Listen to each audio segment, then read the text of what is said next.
आज का दिन बहुत ही खास है, बहुत ही स्पेशल है और आज का दिन देश के वैज्ञानिकों को कोटि कोटि नमन करने का दिन है। आज का दिन इसरो के वैज्ञानिकों को सलाम करने का दिन है क्योंकि उनकी वर्षों की मेहनत रंग लाई है और 135 करोड़ से ज्यादा की आबादी वाले भारत की उम्मीदों के साथ चंद्रयान 2 अपने मिशन पर आज निकल पड़ा। इसलिए आज सबसे पहले पृथ्वी से 3,84,000 किलोमीटर दूर चंद्रमा के सफर पर हम आपको लेकर चलेंगे और इस सफर पर इसरो का साथ देना पूरे देश की जिम्मेदारी है। आज भारत सहित पूरी दुनिया की नजर दोपहर 2:43 पर टिकी हुई थी। सारे देश शायद उस समय अपनी घड़ी की तरफ देख रहे थे। ये वो समय था जब श्रीहरिकोटा के सतीश धवन अंतरिक्ष केंद्र से चंद्रयान 2 को लॉन्च किया जाना था और सबकी धड़कनें बढ़ी हुई थी। कहीं ना कहीं एक अनजाना सा डर भी था जो सबको भयभीत कर रहा था क्योंकि 14 और 15 जुलाई की रात को चंद्रयान 2 की लॉन्चिंग तकनीकी खराबी की वजह से 56 मिनट पहले ही रोकनी पड़ी थी। लेकिन इसरो के वैज्ञानिकों ने इतने कम समय में न सिर्फ उस खामी को दूर कर लिया बल्कि ये साबित कर दिया कि अगर दिल में कुछ कर गुजरने का जज्बा हो, इच्छा शक्ति हो तो किसी भी लक्ष्य को हासिल किया जा सकता है। चंद्रयान 2 की सफल लॉन्चिंग इसका जीता जागता सबूत है। हालांकि आप में से कई लोग ये बात नहीं जानते होंगे कि पिछले एक हफ्ते से इसरो के वैज्ञानिकों ने अपना सब कुछ चंद्रयान 2 की सफलता में झोंक दिया था, सब कुछ दांव पर लगा दिया था। इन वैज्ञानिकों ने अपने परिवार से ऊपर देश की गरिमा को रखा। उन्होंने अपने निजी स्वार्थ से ऊपर चंद्रयान 2 की कामयाबी को रखा और आज हमने बहुत ही सरल और साधारण भाषा में भारत के वैज्ञानिकों की इस ऐतिहासिक उपलब्धि का एक विश्लेषण किया है जिसे देखकर आपको न सिर्फ एक हिंदुस्तानी होने के नाते गर्व होगा बल्कि आज से ठीक 48 दिन के बाद जब चंद्रयान 2 चांद की सतह पर कदम रखेगा तो आप अपना सीना चौड़ा करके दुनिया के दूसरे लोगों के नागरिकों को ये कह पाएंगे कि अमेरिका, रशिया और चीन के बाद चांद पर कदम रखने वाला देश, चौथा देश भारत बन गया है, आपका देश। चंद्रयान 2 की लॉन्चिंग की प्रक्रिया वैसे तो पूरे 17 मिनट तक चली, लेकिन हमने आपके लिए इन 17 मिनटों में से वो खास 3.5 मिनट आज निकाले हैं जिसमें भारत का चांद वाला सपना साकार होता आपको दिखेगा। इसलिए सबसे पहले आप दिल पर हाथ रखकर इन तस्वीरों को देखिए और पृथ्वी से 3,84,000 किलोमीटर दूर मौजूद चांद को अपने करीब महसूस कीजिए। अब आप ध्यान से अपनी स्क्रीन पे देखिए। अब आखिरी के 10 सेकंड बाकी हैं। अब मैं कुछ दिन के लिए अपनी वाणी को रोकूंगा, आप ध्यान से देखिए। 7, 6, 5, 4, 3, 2, 1, 0। इस समय आप अपनी स्क्रीन पे देख रहे हैं 2 S-200 रॉकेट प्लस 5 सेकंड दोनों का प्रज्वलन हो गया है और उसने 640 टन वाले मार्क 3 रॉकेट नौगन को ऊपर की ओर लेके जा रहे हैं। We have a lift off, a perfectly normal lift off, S-200.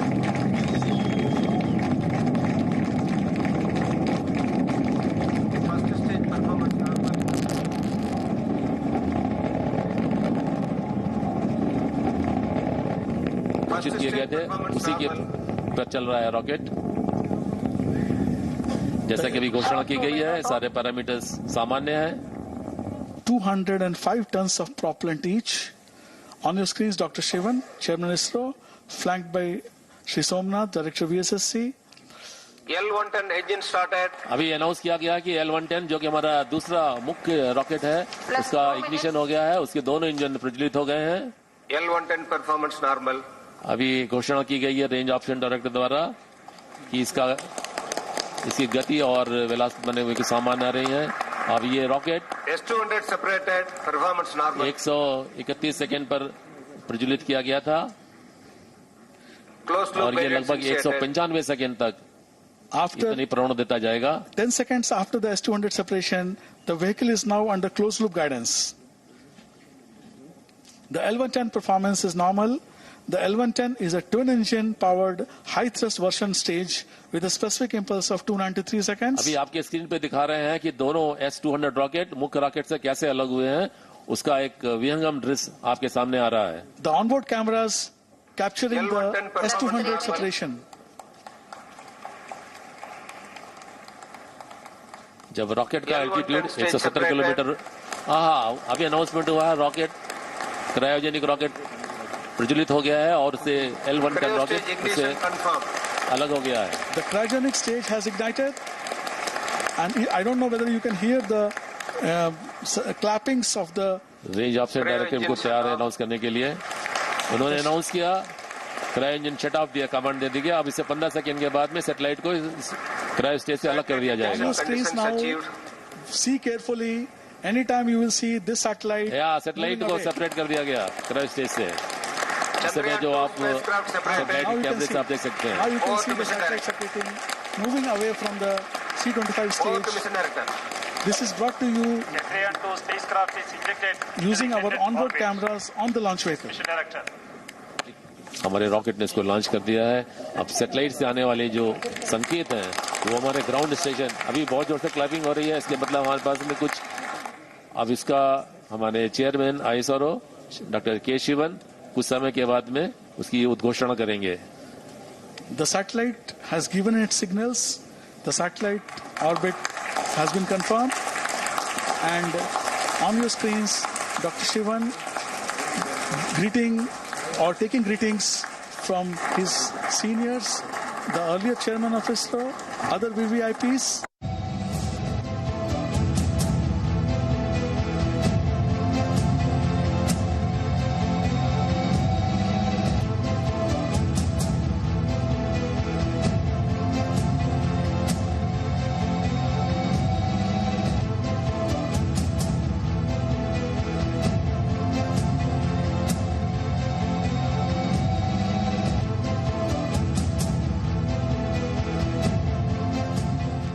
अब आप सबके दिमाग में ये सवाल आ रहा होगा कि आगे क्या होगा. चंद्रयान 2 की लॉन्चिंग तो हो गई, ये चांद की सतह पर कब और कैसे उतरेगा, कैसे पहुंचेगा? आगे बढ़ने से पहले आपको इन सारे सवालों के जवाब अब हम देते हैं. चंद्रयान 2 में मुख्य रूप से 3 चरण हैं. पहला चरण है ऑर्बिटर, जो चंद्रमा की कक्षा में चक्कर लगाएगा. दूसरा हिस्सा है जिसे लैंडर कहते हैं. इसे कहा गया है विक्रम, और ये 48 दिन के बाद चंद्रमा की सतह पर उतरेगा. चांद की सतह के नजदीक पहुंचने पर लैंडर अपनी कक्षा बदलेगा और फिर वो सतह की उस जगह को स्कैन करेगा जहां पर उसे उतरना है, क्योंकि इस मिशन की कामयाबी का सबसे महत्वपूर्ण हिस्सा सॉफ्ट लैंडिंग है. सॉफ्ट लैंडिंग एक तकनीकी टर्म है. इसका मतलब लैंडिंग की टेक्निक से है. आसान भाषा में कहें तो सॉफ्ट लैंडिंग का मतलब होता है एक ऐसी टेक्निक जिससे इंस्ट्रूमेंट्स को बिना किसी नुकसान के चांद की सतह पर लैंड कराया जा सके. हार्ड लैंडिंग वो होती है जिसमें लैंडिंग होने पर इंस्ट्रूमेंट्स को नुकसान होता है. इसलिए कहा जा रहा है कि मिशन की कामयाबी के लिए आखिरी के 15 मिनट बेहद चुनौतीपूर्ण होंगे, बहुत महत्वपूर्ण होंगे. एक बार चांद की सतह पर लैंड करने के बाद लैंडर से एक रोवर निकलेगा. दूसरी भाषा में कहें तो लैंडिंग के बाद लैंडर यानी विक्रम का दरवाजा खोलेगा और वो रोवर यानी प्रज्ञान को रिलीज करेगा. यहां पर आपको 2 नाम याद रखने चाहिए, विक्रम और प्रज्ञान.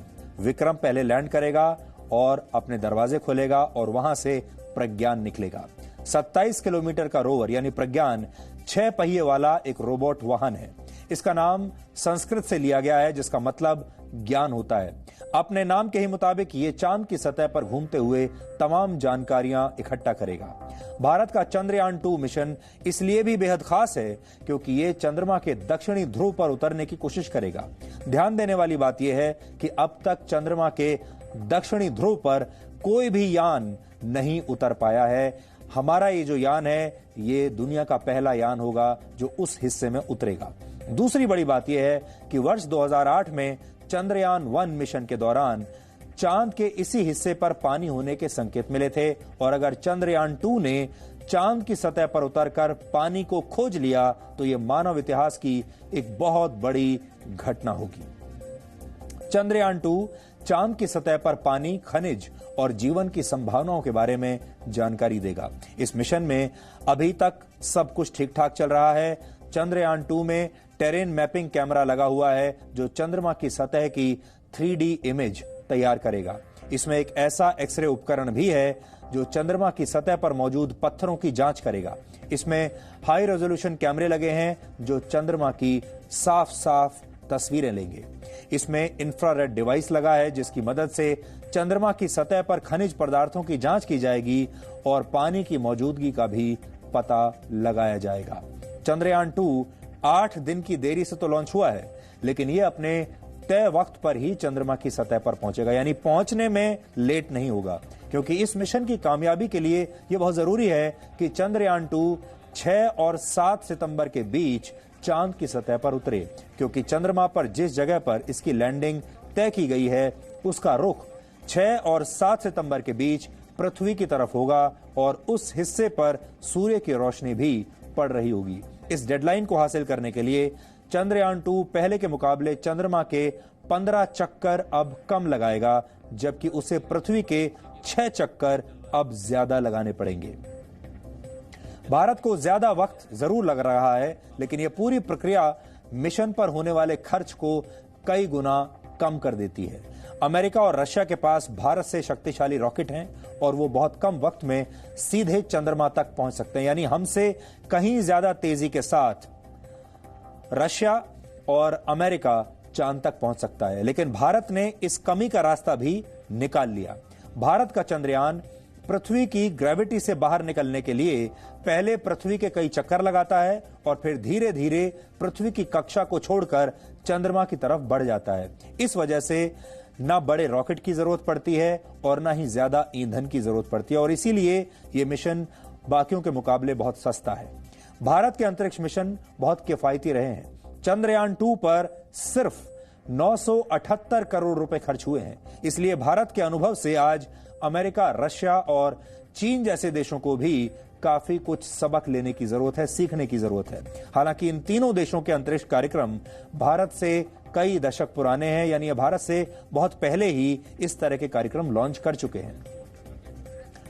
अमेरिका ने 1950 के दशक से ही अपने मिशन मून की तैयारी शुरू कर दी थी और उसने अगले 2 दशकों में 15 मिशन भेजे।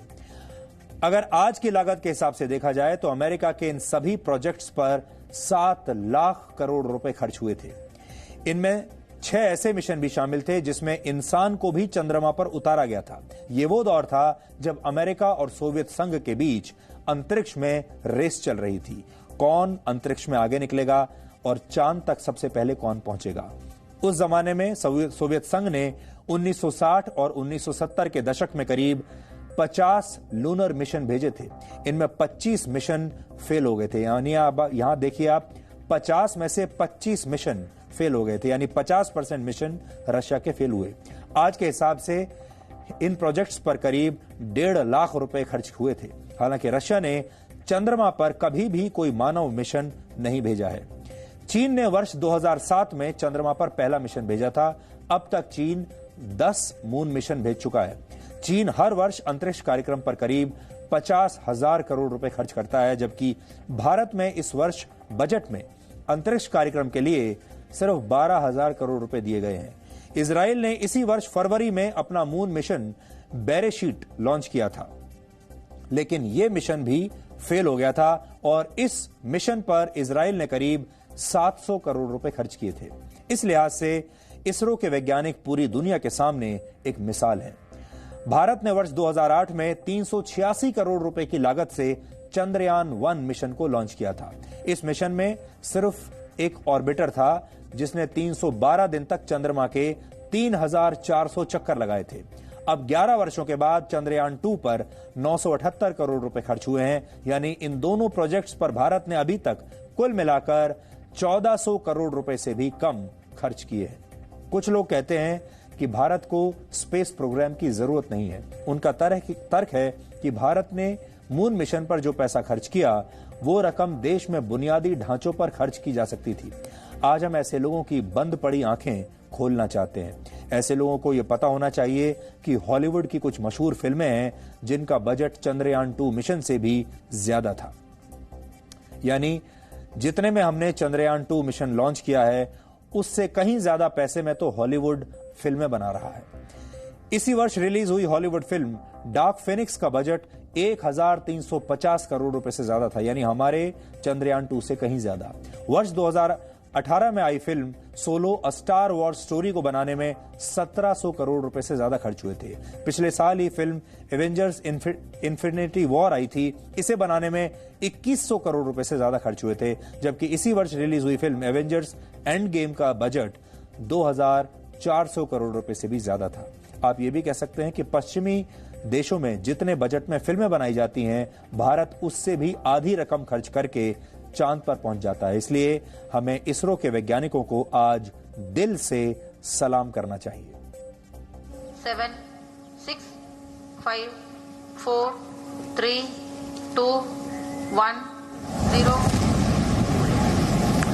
इस समय आप अपने स्क्रीन पे देख रहे हैं 2 S-200 रॉकेट, प्लस 5 सेकंड। दोनों का प्रज्वलन हो गया है और उसने 640 टन वाले मार्क 3 रॉकेट नंबर को ऊपर की ओर लेके जा रहे हैं। We have a liftoff. We have a liftoff. A perfectly normal liftoff. S-200. Today is a historical day for space and science and technology in India.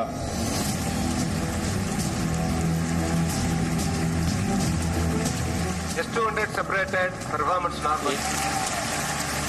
Satellite को separate कर दिया गया क्रस्ट स्टेज से। इस समय जो आप सैटेलाइट कैमरे से आप देख सकते हैं। Now you can see the satellite separating. Moving.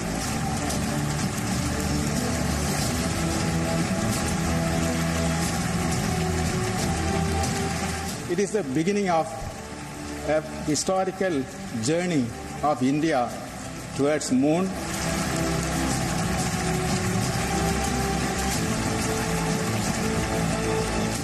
Chandrayaan 2 mission के सफल लॉन्च पर आपको और इसरो की पूरी टीम को बहुत बहुत बधाई।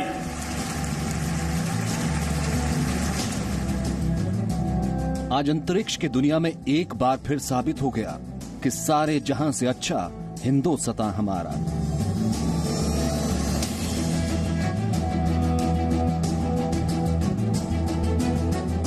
आज से 35 वर्ष पहले 1984 में जब राकेश शर्मा अंतरिक्ष यात्रा करने वाले पहले भारतीय बने, तब पूरा देश खुशी से झूम उठा था। तब राकेश शर्मा ने अंतरिक्ष यात्रा के लिए रूस से लिफ्ट मांगी थी। ऊपर से भारत कैसा दिखता है आपको? ये मैं बगैर किसी झिझक के कह सकता हूँ कि सारे जहां से अच्छा।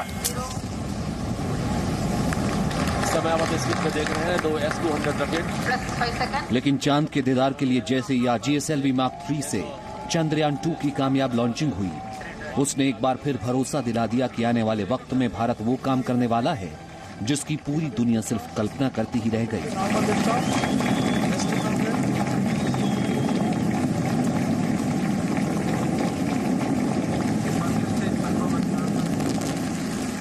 It is the beginning of a historical journey of India towards moon. ISRO bounced back with flying colors.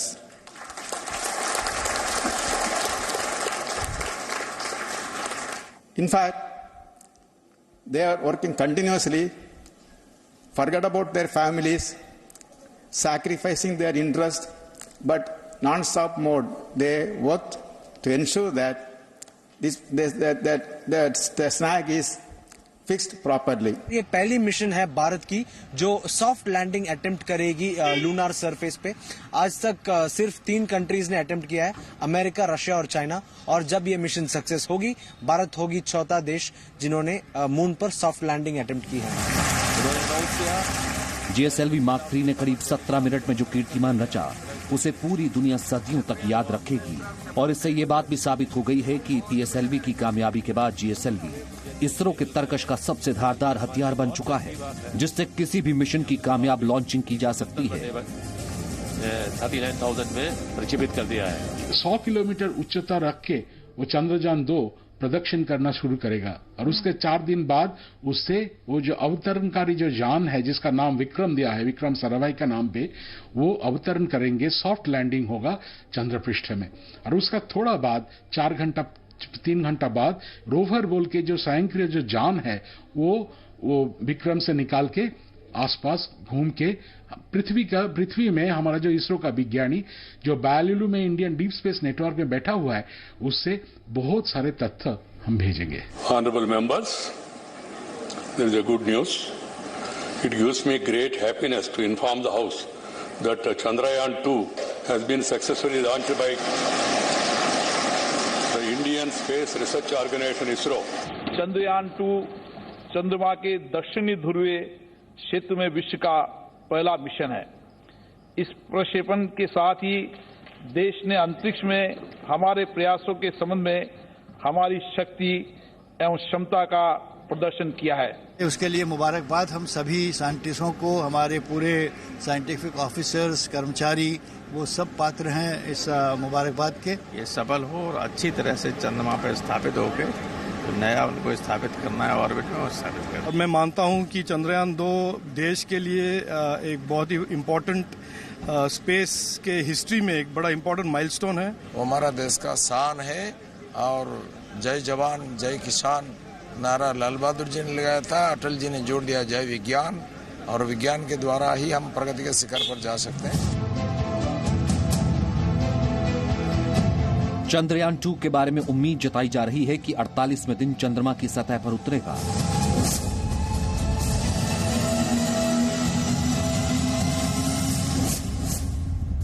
हालांकि लॉन्चिंग की तारीख एक हफ्ते आगे बढ़ाने के बावजूद चंद्रयान-2 चांद पर तय तारीख को ही पहुंचेगा। इसे समय पर पहुंचाने का मकसद भी यही है कि लैंडर और रोवर तय शेड्यूल के हिसाब से काम कर सके। समय बचाने के लिए चंद्रयान-2 चंद्रमा का चक्कर 15 दिन कम लगाएगा, लेकिन गति को बनाए रखने के लिए वो पृथ्वी के 6 अतिरिक्त चक्कर लगाएगा। इस तरह वो अपने तय समय पर चांद पर उतरेगा।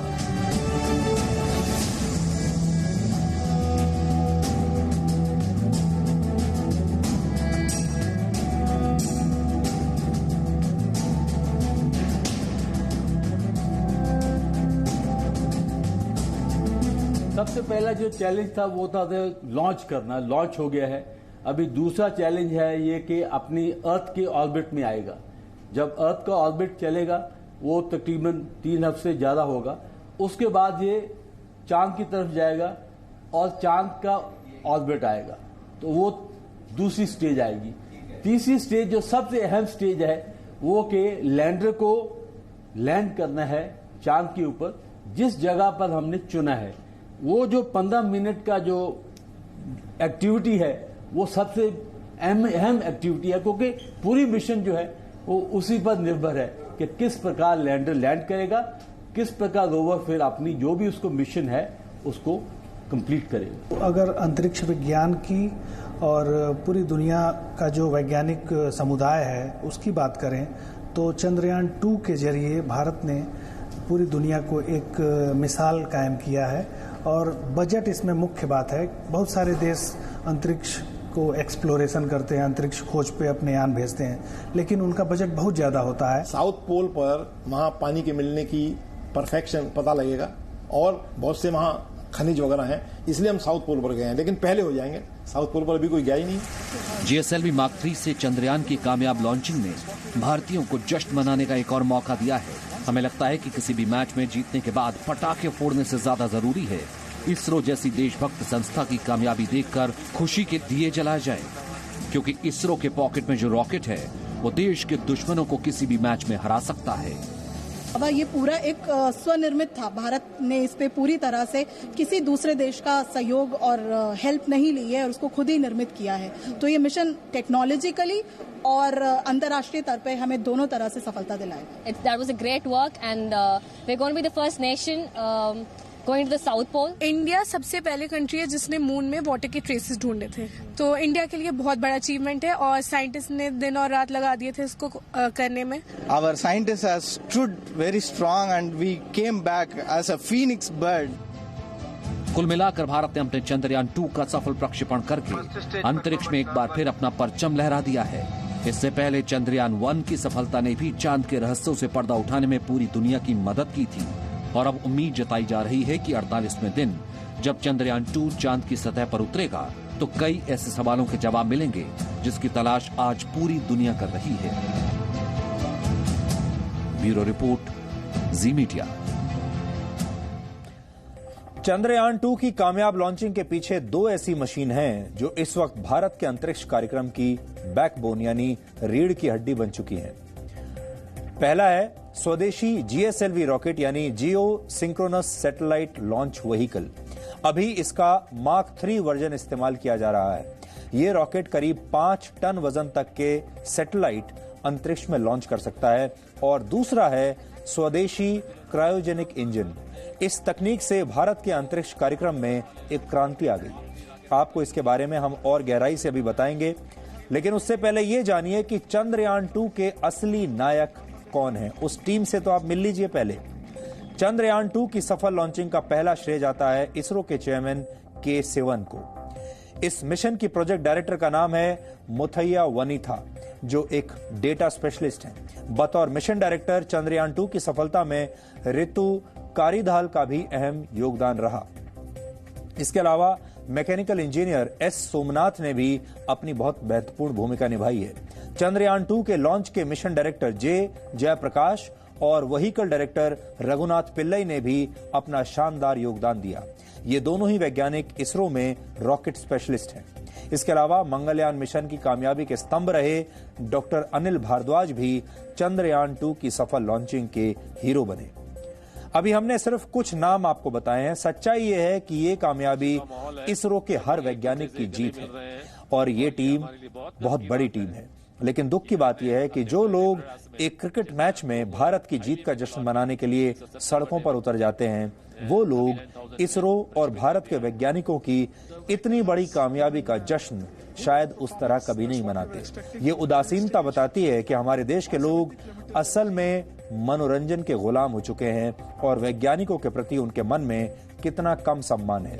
आज हमारे देश के लोग क्रिकेटर्स और अभिनेताओं के नाम अच्छी तरह से जानते हैं। बच्चे बच्चे की जुबान पर उनका नाम रहता है, लेकिन वैज्ञानिकों के नाम शायद कोई नहीं जानता, जबकि वही हमारे देश के असली हीरो हैं। हमें लगता है कि ये तस्वीर हमें बदलनी होगी।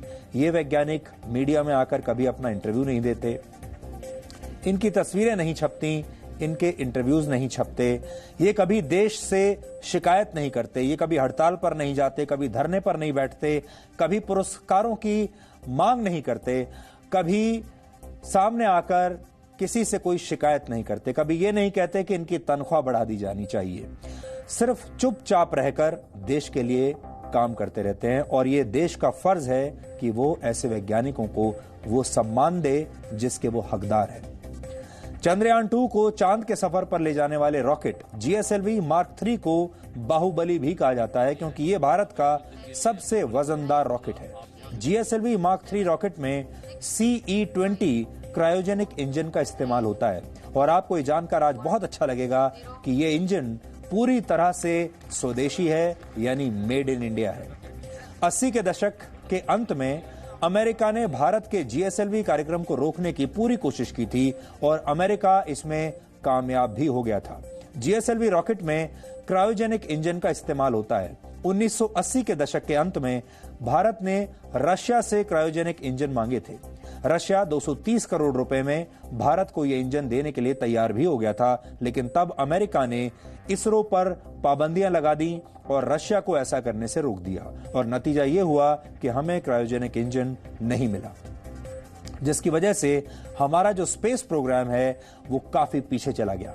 अमेरिका को शक था कि भारत क्रायोजेनिक इंजन की तकनीक का इस्तेमाल अपने मिसाइल कार्यक्रम में भी कर सकता है और अमेरिका को चुनौती दे सकता है। इसके बाद भारत ने स्वदेशी तकनीक पर आधारित क्रायोजेनिक इंजन बनाने का फैसला किया और आखिरकार वर्ष 2010 में भारत को इसमें कामयाबी मिल ही गई। सोचिए, जो सफर, जो कोशिश 80 के दशक में शुरू हुई, 80 का दशक गया, 90 का दशक गया और कहीं जाकर 2010 में हमें कामयाबी मिली। आज भारत के पास खुद का क्रायोजेनिक इंजन भी है और Bharat missile technology control regime का सदस्य भी है। GSLV मार्क 3 रॉकेट ही भविष्य में भारत के अंतरिक्ष यात्रियों को भी अंतरिक्ष में लेकर जाएगा। वर्ष 2021 में यही GSLV रॉकेट भारत और अमेरिका के संयुक्त satellite NASA ISRO synthetic aperture radar को लेकर उड़ेगा और यह भारत के लिए गर्व का एक और लम्हा होगा, बहुत गर्व की बात होगी। अगर शॉर्ट फॉर्म में देखें तो इसे निसार कहा जाता है, NISAR। जो दुनिया का सबसे महंगा सैटेलाइट होगा। यह सैटेलाइट हर हफ्ते पृथ्वी की तस्वीरें खींचेगा। यह इतना शक्तिशाली होगा कि इसकी मदद से जमीन के नीचे की टेक्टोनिक प्लेट, बर्फ की परत, कृषि योग्य जमीन और जंगलों में आने वाले जरा से बदलावों को भी पकड़ा जा सकेगा। यानी जो अमेरिका कभी भारत को अंतरिक्ष की तरफ देखने की भी इजाजत नहीं देता था, वो आज भारत के साथ कंधे से कंधा मिलाकर अंतरिक्ष को निहार रहा है। इतना ही नहीं, वर्ष 1999 में कारगिल युद्ध के दौरान अमेरिका ने भारत को जीपीएस से जुड़ा डेटा देने से भी इनकार कर दिया था। इस डेटा की मदद से भारत उस समय आतंकवादियों और पाकिस्तानी सैनिकों की लोकेशन का यानी स्थिति का पता लगाना चाहता था, लेकिन अमेरिका ने मना कर दिया और हमारे पास अपना खुद का जीपीएस सिस्टम उस समय था नहीं। उस घटना के 17 वर्षों के बाद अप्रैल 2016 में भारत ने अपना स्वदेशी नेविगेशन सिस्टम विकसित कर लिया। यानी अंतरिक्ष की दुनिया में भारत अब पूरी तरह से आत्मनिर्भर देश बन चुका है और दुनिया खुले दिल से इसरो के इस पराक्रम का स्वागत कर रही है। भारत सहित दुनिया भर के अखबारों में कल का दिन चंद्रयान 2 की सफल लॉन्चिंग को समर्पित रहेगा। बड़ी बड़ी हेडलाइंस होंगी, दुनिया के बड़े बड़े अखबार इसके बारे में लिखेंगे और आज भी दुनिया के हर बड़े न्यूज चैनल ने इसके बारे में रिपोर्टिंग की है। और आपको जानकर बहुत अच्छा लगेगा कि दुनिया का कोई ऐसा मीडिया हाउस आज नहीं था, कोई ऐसा न्यूज चैनल शायद नहीं रहा होगा, बड़ा न्यूज चैनल और कोई अखबार ऐसा नहीं जिसने आज भारत की इस कामयाबी को रिपोर्ट ना किया हो। कितने सारे विदेशी चैनल आज उस समय लाइव थे जब चंद्रयान 2 की लॉन्चिंग हो रही थी। और कल पूरे दुनिया में इस बात पर चर्चा हो रही होगी कि इंडियन स्पेस रिसर्च ऑर्गेनाइजेशन यानी इसरो ने यह कमाल कैसे करके दिखा दिया। इसके पीछे एक बहुत ही दिलचस्प इतिहास है, लेकिन उससे पहले यह देखिए कि 50 वर्ष पहले चांद की सतह पर क्या हुआ था और उसके बाद अमेरिका सहित पूरी दुनिया ने कैसे प्रतिक्रिया दी थी। आज आपको यह भी देखना चाहिए कि जब पहला इंसान चांद पर पहुंचा था, वो तस्वीरें आज आपको जरूर देखनी चाहिए। 20 जुलाई 1969 को नासा का अंतरिक्ष यान अपोलो 11 इंसान को पहली बार चंद्रमा की सतह तक पहुंचाने में कामयाब रहा था और ये उसी दिन की तस्वीरें हैं। उस वक्त नील आर्मस्ट्रांग, माइकल कॉलिंस और एडविन एल्ड्रिन ने चांद की सतह पर सफल लैंडिंग की थी। उन सब की तस्वीरें इस समय आप देख रहे हैं। इस लैंडिंग के 6 घंटे के बाद ही नील आर्मस्ट्रांग ने चांद पर पहला कदम रखा था। उस वक्त देश दुनिया के अखबारों में इस घटना को ऐतिहासिक बताया गया था। पूरी दुनिया में टेलीविजन पर लोगों ने इन तस्वीरों को देखा था। किसी ने लिखा वी मेड इट, किसी अखबार ने लिखा main walk on the moon और किसी अखबार की हेडलाइन थी द ईगल हैज लैंडेड, तो किसी के भाव थे man walks upon the surface of the moon. 50 साल पहले इस घटना को इतनी सुर्खियां इसलिए मिली थी क्योंकि चांद की सतह पर पहली बार किसी इंसान ने कदम रखा था और इसे लगभग असंभव माना जाता था। इस लिहाज से भारत की उपलब्धि कम नहीं हो जाती। भारत का चंद्रयान 2 भले ही मानव मिशन ना हो, लेकिन चांद को डिकोड करने के मामले में भारत ने 2008 में भी बहुत बड़ी कामयाबी पाई और इस बार भी निशाना बिल्कुल लक्ष्य पर है। आज अमेरिका के मीडिया को भी एक बार फिर आईना दिखाने की जरूरत है, खास तौर से द न्यूयॉर्क टाइम्स को, जो हमेशा से भारत की एक गलत अंतर्राष्ट्रीय छवि पेश करता है। आज इस कार्टून को याद करने का दिन है। वर्ष 2014 में द न्यूयॉर्क टाइम्स ने एक कार्टून से भारत की अंतरिक्ष एजेंसी इसरो पर व्यंग्य किया था। इस कार्टून में दिखाया गया था कैसे एक एलीट स्पेस क्लब में एक भारतीय ग्रामीण अपनी गाय के साथ प्रवेश करना चाहता है। चंद्रयान 2 की कामयाब लॉन्चिंग के साथ आज इसरो ने इस कार्टून का जवाब भी दे दिया है और भविष्य में भी अमेरिका सहित पूरी दुनिया इसरो के चमत्कार को ऐसे ही नमस्कार करती रहेगी। पश्चिमी देश अब तक भारत पर स्नेक चार्मर वाला टैग लगाकर उसका मजाक उड़ाते थे। अब उन्हें एहसास हो गया होगा कि भारत स्नेक चार्मर्स नहीं बल्कि स्पेस चैंपियंस का देश बन चुका है। 7, 6, 5, 3 engines up and burning. 3, 2, 1, and liftoff, beginning America's new journey to the moon. Mars is now controlling. That's one small step for man. One giant leap for man. 20 जुलाई 1969 को America ने असंभव को संभव करके दिखाया था, क्योंकि उसे चांद की सतह पर मानव को उतारने में कामयाबी मिली थी। इसके बाद कई सालों तक ऐसा लगा जैसे अंतरिक्ष की दुनिया में अमेरिका जैसे देशों को कोई टक्कर नहीं दे सकता। लेकिन उसी दौरान भारत की स्पेस एजेंसी इसरो भी इतिहास रचने की दिशा में कदम उठा चुकी थी।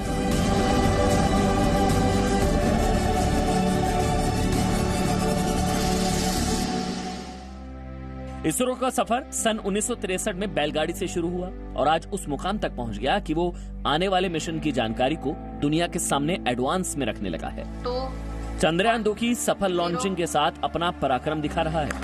इस समय आप स्क्रीन पे देख रहे हैं 2 S-200 रॉकेट, दोनों का प्रज्वलन हो गया है और उसने 640 टन वाले मार्क 3 रॉकेट नौगन को पहली दफा हो रहे हैं।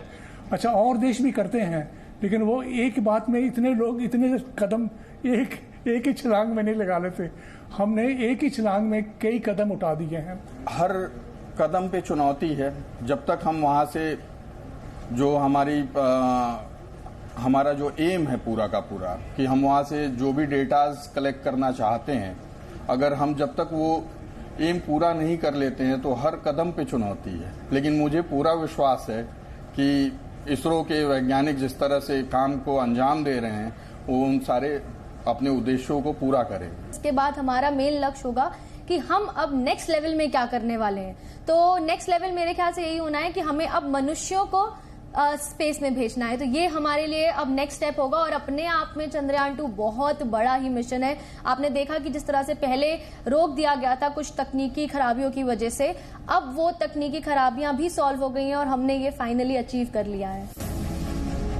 बैलगाड़ी और साइकिल पर अपना सफर शुरू करने वाले इसरो की कामयाबियों का लोहा अब पूरी दुनिया मान रही है और आने वाले दिनों में भी कई चमत्कार देखने को मिलेंगे। भारत इस साल भी अंतरिक्ष की दुनिया में सबसे बड़ी ताकत के रूप में जाना जाएगा।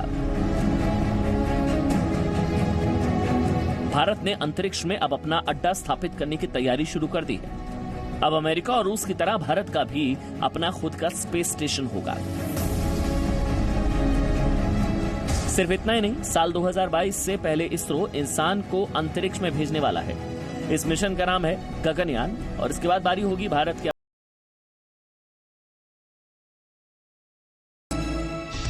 गगनयान मिशन के बाद भारत अंतरिक्ष यात्रा में दुनिया का वो चौथा खिलाड़ी बन जाएगा जो अंतरिक्ष में इंसान को भेजेगा।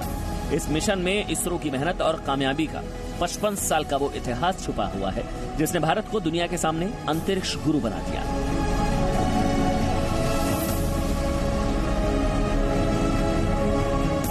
चंद्रयान 2 तोड़ चुका है, लेकिन इससे पहले साल 2008 में भारत का चंद्रयान 1 मिशन सफलतापूर्वक चांद से जुड़ी जानकारी भारत को भेज चुका है।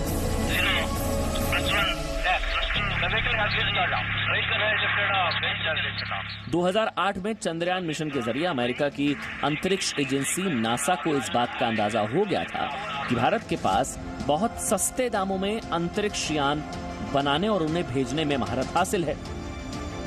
इस बात को ध्यान में रखकर अमेरिका ने चंद्रयान के साथ नासा के M3 नाम के उपकरण को चांद पर भेजा। चांद की सतह पर उतरने के बाद M3 ने चांद की सतह की मिट्टी और गड्ढों की तस्वीर नासा को भेजी। तस्वीरों से मिली जानकारी से पता लगाया गया कि चांद के उत्तरी और दक्षिणी ध्रुवों के गड्ढों में बर्फ जमी है।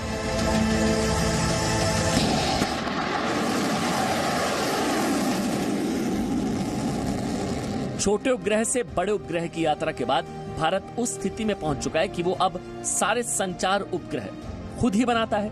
आज भारत के पास अर्थ इमेजिंग के ऐसे सैटेलाइट्स हैं जिनकी मदद से जहां पहले धरती में 1 मीटर से भी कम दूरी तक की चीजें देखी जा सकती हैं। कुल मिलाकर कहें तो अंतरिक्ष की दुनिया में भारत के बढ़ते कदम देखकर कई देशों को जलन हो रही होगी। अंतरिक्ष में सस्ते और टिकाऊ प्रोजेक्ट के जरिए भारत स्पेस गुरु बन चुका है और ये सिलसिला अब रुकने वाला नहीं हो गया है और उसने 640 टन वाले मार्क 3 रॉकेट नौगन को ऊपर की ओर ले जा रहे हैं। ब्यूरो रिपोर्ट, जी मीडिया। इस बीच अब से थोड़ी देर पहले अमेरिका की स्पेस एजेंसी नासा ने भी इसरो को बधाई दी है, लेकिन इस बधाई में कुछ ईर्ष्या की झलक भी दिखाई देती है। नासा ने चंद्रयान 2 के लिए इसरो को मुबारकबाद तो दी है, लेकिन साथ में भविष्य में अपने मिशन का प्रचार भी कर दिया है। नासा ने लिखा है कि इसरो को चंद्रयान 2 के लिए बधाई। हम आपके मिशन का समर्थन ऐसे ही करते रहेंगे और उम्मीद करते हैं कि आप चांद के दक्षिणी ध्रुव के बारे में जो जानकारी इकट्ठा करेंगे वो हमारे काम आएगा।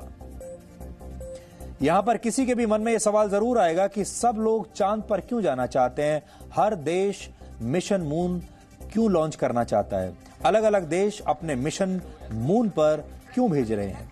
आज हमने इस सवाल का जवाब ढूंढने की कोशिश की है ताकि बहुत सारे लोग और आपके मन में भी ये सवाल आ रहा होगा कि आखिर चांद ही क्यों, चांद पर ऐसा क्या है। अलग अलग देशों के अलावा कई बड़ी कंपनियां भी चांद तक पहुंचना चाहती हैं। भारत का चंद्रयान 2 48 दिनों के बाद चंद्रमा के दक्षिणी ध्रुव पर उतरने की कोशिश करेगा। ठीक इसी तरह ब्लू ओरिजिन नाम की एरोस्पेस कंपनी भी दक्षिणी ध्रुव तक जाना चाहती है। इजराइल की संस्था ने इसी साल अप्रैल में चांद तक पहुंचने की कोशिश की थी, लेकिन उसका रॉकेट आखिरी समय में फेल हो गया।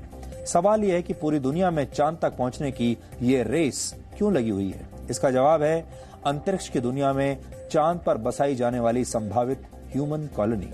चांद को हर देश अपना बेस बनाना चाहता है। पिछले साल अमेरिकी स्पेस एजेंसी नासा ने कुछ तस्वीरें जारी की थी जिसमें चांद की सतह पर पानी और बर्फ मिलने के संकेत मिले थे। ये एक बड़ी घटना थी क्योंकि मानव जाति को जीवित रखने के लिए पानी की जरूरत पड़ेगी। वैज्ञानिकों का मानना है कि चांद पर कम से कम 10 लाख टन बर्फ मौजूद हो सकती है। बर्फ या पानी में हाइड्रोजन और ऑक्सीजन के अंश मौजूद होते हैं और रॉकेट में इस्तेमाल किए जाने वाले ईंधन में भी ये दोनों तत्व बड़ी मात्रा में मौजूद होते हैं।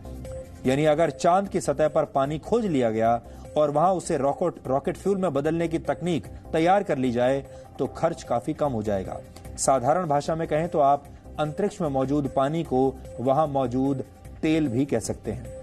अगर चांद पर ह्यूमन कॉलोनी बस जाती है और वहां पर रॉकेट फ्यूल का निर्माण शुरू हो जाता है तो चांद से आगे जाने का रास्ता साफ हो जाएगा। यानी अंतरिक्ष और पृथ्वी के बीच में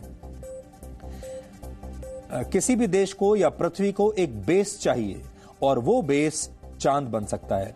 ये ना सिर्फ आसान हो जाएगा बल्कि बहुत सस्ता भी हो जाएगा। हालांकि चांद की रेस का एक दूसरा पहलू ये भी है कि ये सिर्फ वैज्ञानिक रेस नहीं है बल्कि ये दुनिया की महाशक्तियों के बीच चांद पर होने वाला राजनीतिक युद्ध है। एक ऐसा युद्ध जिसका मकसद ही है दुनिया का कमर्शियल स्पेस प्लेयर बनना। आज पूरे भारत के लिए गौरवशाली दिन है, लेकिन कांग्रेस की तरफ से आज एक ट्वीट किया गया जिसमें गर्व से ज्यादा राजनीति दिख रही थी।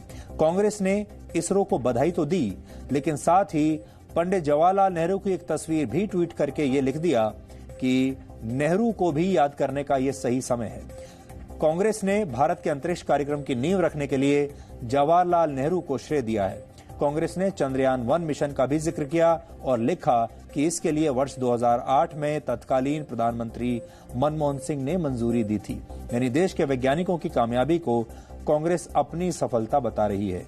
कांग्रेस इसरो जैसे शानदार और देश का गर्व कहे जाने वाले संस्था का भी शायद राजनीतिकरण करने की कोशिश कर रही है। आज कांग्रेस को ऐसा ट्वीट नहीं करना चाहिए था जिसमें उन्होंने जवाहरलाल नेहरू की तस्वीर यहां पर ट्वीट की है। किसी और दिन कर देते, आज इंतजार किया जा सकता था।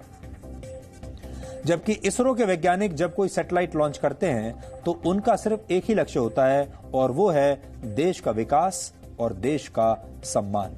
चंद्रयान 2 जैसे मिशन से न सिर्फ भारत का पूरी दुनिया में मान बढ़ेगा बल्कि देश की नई पीढ़ी का रुझान भी विज्ञान की तरफ बढ़ेगा। इससे साइंस प्रमोट होगी और देश के जो युवा हैं उन्हें यह पता चलेगा कि जो साइंस का जो क्षेत्र है, स्पेस टेक्नोलॉजी का जो क्षेत्र है, उसमें कितने बड़े बड़े नायक और हीरोज हैं जो हमारे देश के लिए इतना बड़ा काम कर रहे हैं। और हमारे देश में ऐसे बहुत सारे युवा होंगे जो आगे चलकर वैज्ञानिक बनना चाहेंगे और इस तरह देश के लिए अपना योगदान देना चाहेंगे। यानी आज जो कुछ हुआ है उससे साइंस को भी प्रोत्साहन मिलेगा। पृथ्वी से आगे बढ़कर हम चंद्रमा पर भी रिसर्च करेंगे और इसका फायदा पूरी दुनिया को मिलेगा। इसरो की कामयाबी के बारे में जानकर देश को बहुत ही सकारात्मक ऊर्जा मिली है। हम अंतरिक्ष में हर वर्ष कामयाबी की नई नई कहानियां लिख रहे हैं। इस वक्त देश को जरूरत है कि वो नकारात्मक बातों को छोड़कर ऐसी बातों पर ध्यान दे और इनसे सबक लेकर अपने जीवन को पॉजिटिव बनाए।